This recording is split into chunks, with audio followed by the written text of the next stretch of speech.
Chapter 2 The Open Road. "Ratty," said the mole suddenly, one bright summer morning, "if you please, I want to ask you a favor."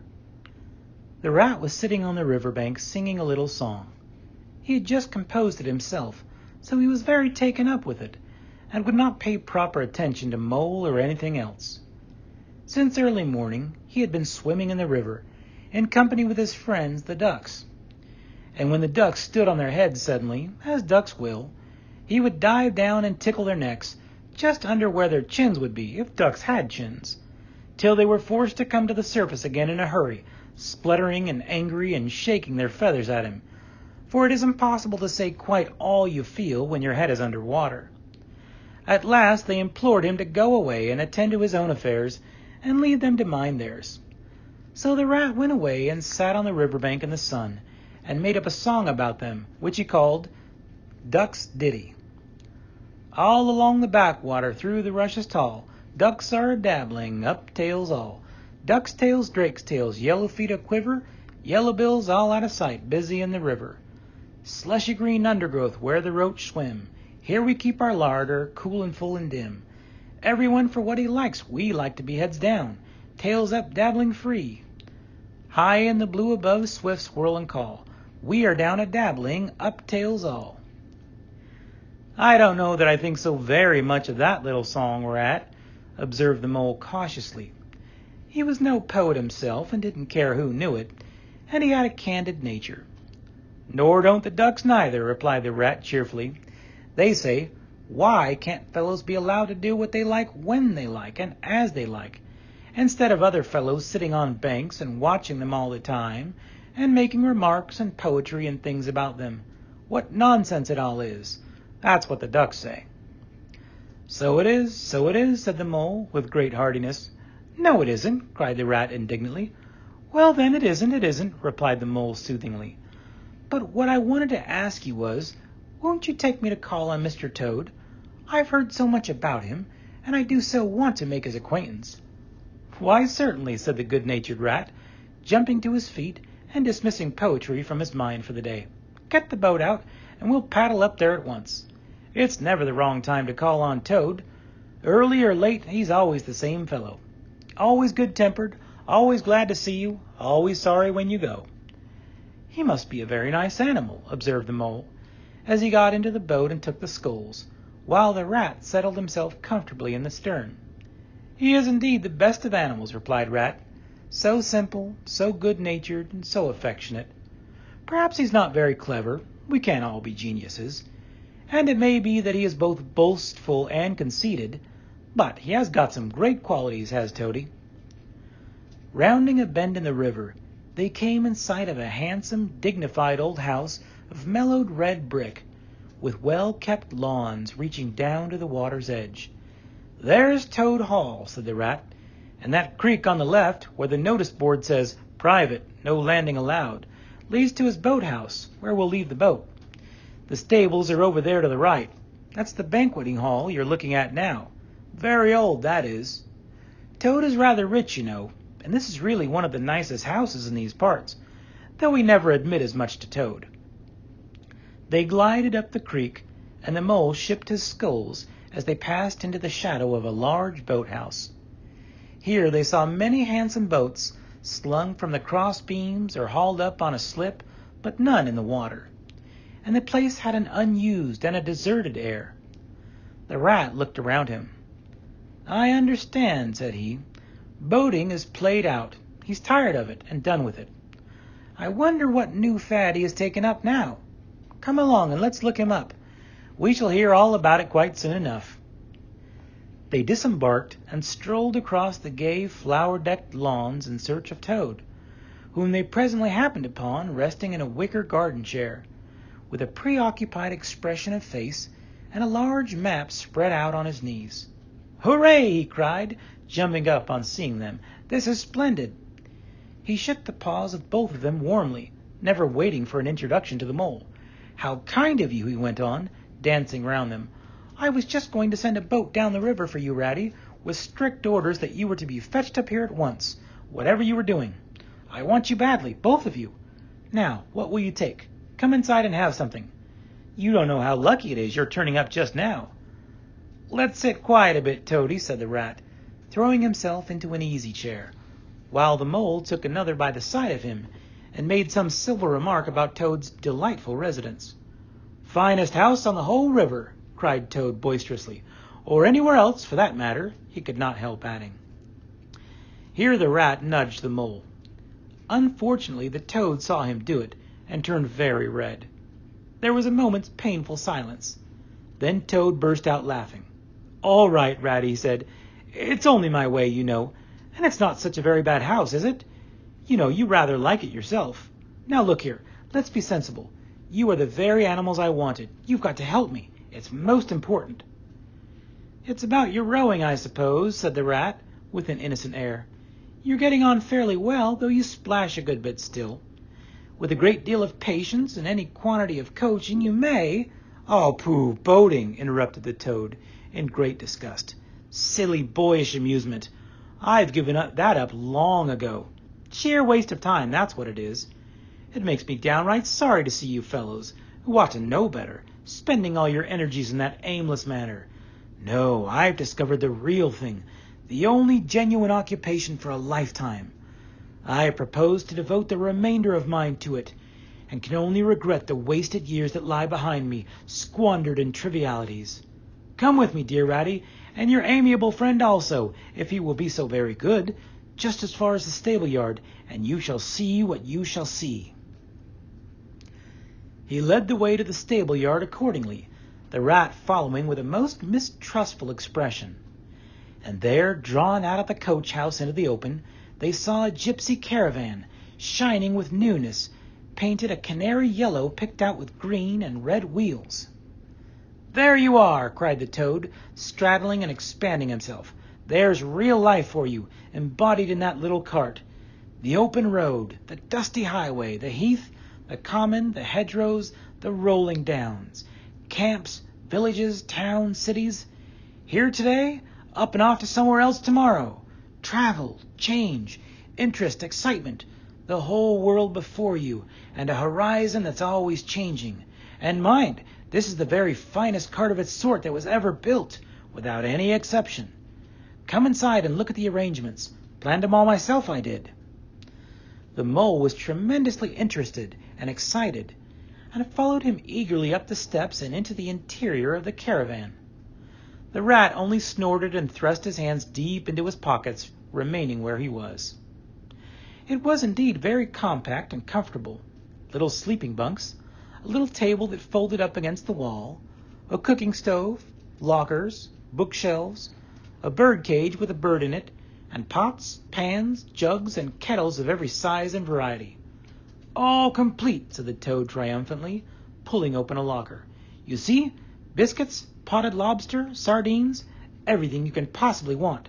Soda water here, baccy there, letter paper, bacon, jam, cards, dominoes. You'll find," he continued, as they descended the steps again, "you'll find that nothing whatever has been forgotten when we make our start this afternoon."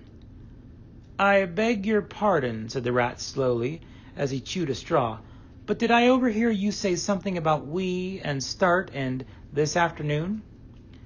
"Now, you dear good old Ratty," said Toad imploringly, "don't begin talking in that stiff and sniffy sort of way, because you know you've got to come. I can't possibly manage without you, so please consider it settled and don't argue. It's the one thing I can't stand.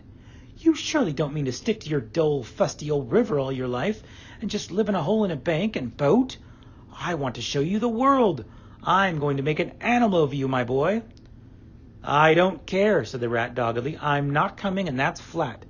And I am going to stick to my old river and live in a hole and boat as I've always done. And what's more, Mole's going to stick to me and do as I do, aren't you, Mole?" "Of course I am," said the mole loyally. "I'll always stick to you, Rat, and what you say is to be, has got to be. All the same, it sounds as if it might have been, well, rather fun, you know," he added wistfully. Poor Mole! The life adventurous was so new a thing to him, and so thrilling. And this fresh aspect of it was so tempting. And he had fallen in love at first sight with the canary-colored cart and all its little fitments. The rat saw what was passing in his mind and wavered. He hated disappointing people, and he was fond of the mole, and would do almost anything to oblige him. Toad was watching both of them closely. "Come along in and have some lunch," she said diplomatically, "and we'll talk it over. We needn't decide anything in a hurry. Of course, I don't really care. I only want to give pleasure to you fellows. Live for others, that's my motto in life." During luncheon, which was excellent, of course, as everything at Toad Hall always was, the Toad simply let himself go. Disregarding the rat, he proceeded to play upon the inexperienced mole as on a harp. Naturally a voluble animal, and always mastered by his imagination, he painted the prospects of the trip and the joys of the open life and the roadside in such glowing colors that the mole could hardly sit in his chair for excitement. Somehow it soon seemed taken for granted by all three of them that the trip was a settled thing, and the rat, though still unconvinced in his mind, allowed his good nature to override his personal objections. He could not bear to disappoint his two friends, who were already deep in schemes and anticipations, planning out each day's separate occupation for several weeks ahead.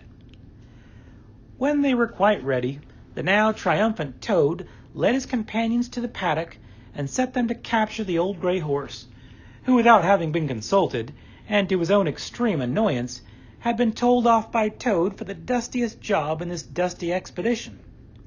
He frankly preferred the paddock, and took a deal of catching. Meantime, Toad packed the lockers still tighter with necessaries, and hung nose-bags, nets of onions, bundles of hay, and baskets from the bottom of the cart. At last the horse was caught and harnessed, and they set off all talking at once, each animal either trudging by the side of the cart or sitting on the shaft as the humor took him. It was a golden afternoon. The smell of the dust they kicked up was rich and satisfying. Out of thick orchards on either side the road, birds called and whistled to them cheerily. Good-natured wayfarers, passing them, gave them good day, or stopped to say nice things about their beautiful cart.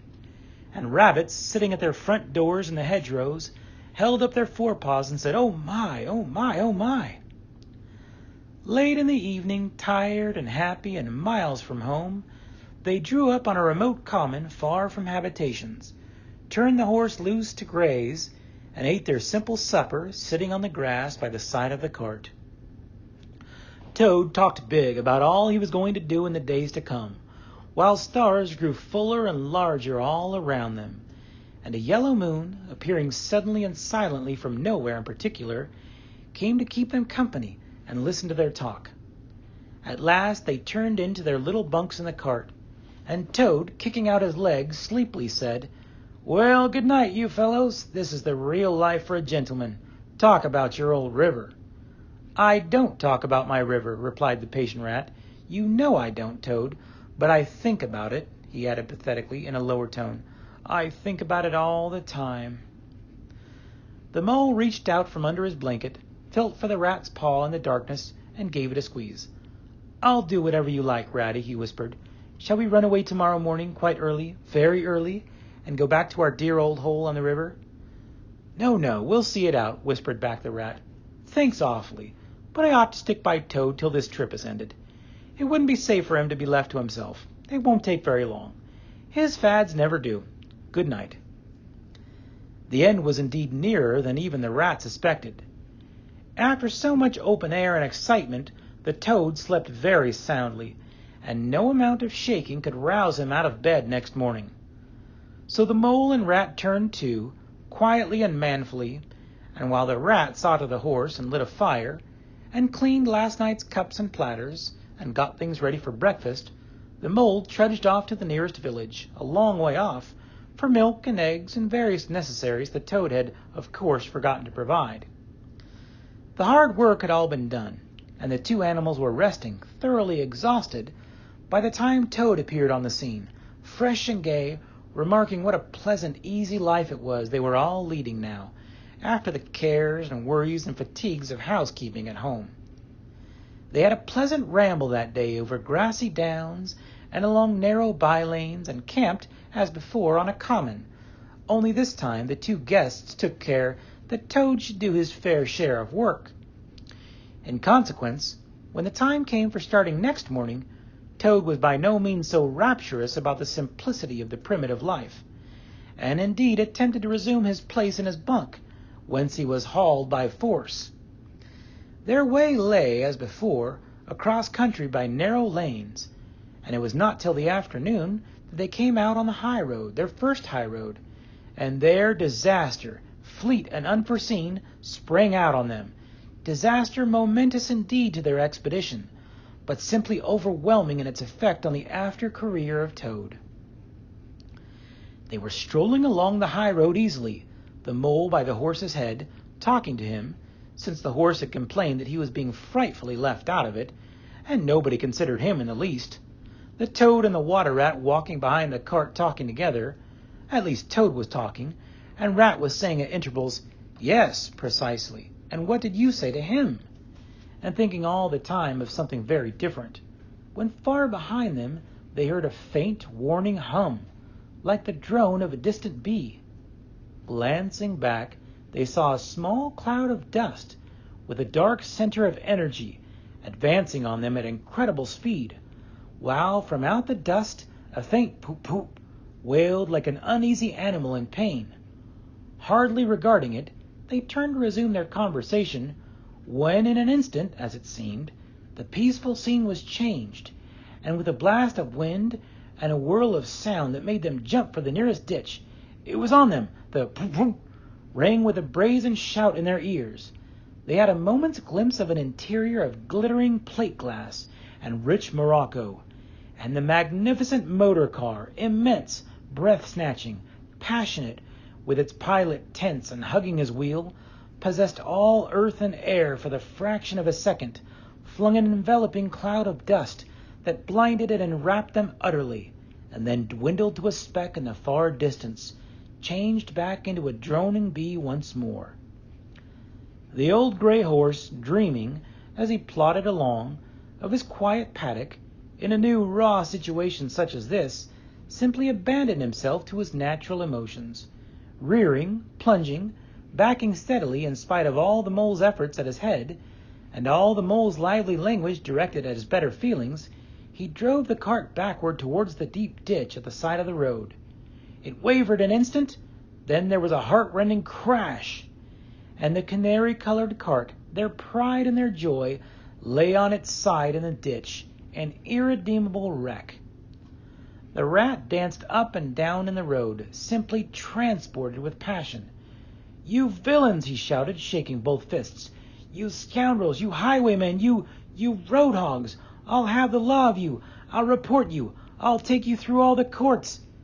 His homesickness had quite slipped away from him, and for the moment he was the skipper of the canary-colored vessel, driven on a shoal by the reckless jockeying of rival mariners, and he was trying to recollect all the fine and biting things he used to say to masters of steam launches when their wash, as they drove too near the bank, used to flood his parlor carpet at home. Toad sat straight down in the middle of the dusty road, his legs stretched out before him, and stared fixedly in the direction of the disappearing motor car. He breathed short, his face wore a placid, satisfied expression, and at intervals he faintly murmured, "Bloop, bloop." The mole was busy trying to quiet the horse, which he succeeded in doing after a time. Then he went to look at the cart on its side in the ditch. It was indeed a sorry sight. Panels and windows smashed, axles hopelessly bent, one wheel off, sardine tins scattered over the wide world, and the bird in the birdcage sobbing pitifully and calling to be let out. The rat came to help him, but their united efforts were not sufficient to right the cart. "Hi, Toad!" they cried. "Come and bear a hand, can't you?" The Toad never answered a word or budged from his seat in the road, so they went to see what was the matter with him. They found him in a sort of a trance, a happy smile on his face, his eyes still fixed on the dusty wake of their destroyer. At intervals he was still heard to murmur, "Bloop, bloop." The rat shook him by the shoulder. "Are you coming to help us, Toad?" he demanded sternly. "Glorious, stirring sight," murmured Toad, never offering to move. "The poetry of motion, the real way to travel, the only way to travel. Here today, in next week tomorrow." Villages skipped, towns and cities jumped. Always somebody else's horizon. Oh, bliss, oh, oh my, oh my. Oh, stop being an ass, Toad, cried the Mole despairingly. And to think I never knew, went on the Toad in a dreamy monotone. All those wasted years that lie behind me, I never knew, never even dreamt. But now that I know, now that I fully realize, oh, what a flowery track lies spread before me henceforth. What dust clouds shall spring up behind me as I speed on my reckless way. What carts I shall fling carelessly into the ditch in the wake of my magnificent onset. Horrid little carts, common carts, canary-colored carts. What are we to do with him? Asked the Mole of the Water Rat. Nothing at all, replied the Rat firmly, because there is really nothing to be done. You see, I know him from of old. He is now possessed. He has got a new craze, and it always takes him that way in its first stage. He'll continue like that for days now, like an animal walking in a happy dream, quite useless for all practical purposes. Never mind him. Let's go and see what there is to be done about the cart. A careful inspection showed them that, even if they succeeded in riding it by themselves, the cart would travel no longer. The axles were in a hopeless state, and the missing wheel was shattered into pieces. The Rat knotted the horse's reins over his back and took him by the head, carrying the bird cage and its hysterical occupant in the other hand. "Come on," he said grimly to the Mole. "It's 5 or 6 miles to the nearest town, and we shall just have to walk it. The sooner we make a start, the better." "But what about Toad?" asked the Mole anxiously, as they set off together. "We can't leave him here, sitting in the middle of the road by himself, in the distracted state he's in. It's not safe. Supposing another thing were to come along." "Oh, bother Toad," said the Rat savagely. "I'm done with him." They had not proceeded very far on their way, however, when there was a pattering of feet behind them, and Toad caught them up and thrust a paw inside the elbow of each of them, still breathing short and staring into vacancy. "Now look here, Toad," said the Rat sharply. "As soon as we get to the town, you'll have to go straight to the police station and see if they know anything about that motor car and who it belongs to, and lodge a complaint against it. And then you'll have to go to a blacksmith's or a wheelwright's and arrange for the cart to be fetched and mended and put to rights. It'll take time, but it's not quite a hopeless smash. Meanwhile, the Mole and I will go to an inn and find comfortable rooms, where we can stay till the cart's ready, and till your nerves have recovered their shock." "Police station? Complaint?" murmured Toad dreamily. "Me complain of that beautiful, that heavenly vision that has been vouchsafed me? Mend the cart? I've done with carts forever. I never want to see the cart or to hear of it again. Oh, Ratty, you can't think how obliged I am to you for consenting to come on this trip. I wouldn't have gone without you, and then I might never have seen that swan, that sunbeam, that thunderbolt. I might never have heard that entrancing sound or smelt that bewitching smell. I owe it all to you, my best of friends." "Come on," he said. "We shall just have to walk it." The Rat turned from him in despair. "You see what it is?" he said to the Mole, addressing him across Toad's head. "He's quite hopeless. I give it up. When we get to the town, we'll go to the railway station, and with luck we may pick up a train there that'll get us back to Riverbank tonight. And if ever you catch me going up pleasuring with this provoking animal again—" He snorted, and during the rest of that weary trudge addressed his remarks exclusively to Mole. On reaching the town, they went straight to the station and deposited Toad in a second-class waiting room, giving a porter 2d to keep a strict eye on him. They then left the horse at an inn stable and gave what directions they could about the cart and its contents. Eventually, a slow train having landed them at a station not very far from Toad Hall, they escorted the spellbound, sleepwalking Toad to his door, put him inside it, and instructed his housekeeper to feed him, undress him, and put him to bed. Then they got out their boat from the boathouse, sculled down the river home, and at a very late hour sat down to supper in their own cozy riverside parlor, to the Rat's great joy and contentment. The following evening the Mole, who had risen late and taken things very easy all day, was sitting on the bank fishing, when the Rat, who had been licking up his friends and gossiping, came strolling along to find him.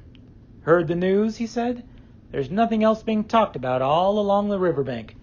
Toad went up to town by an early train this morning, and he has ordered a large and very expensive motor car.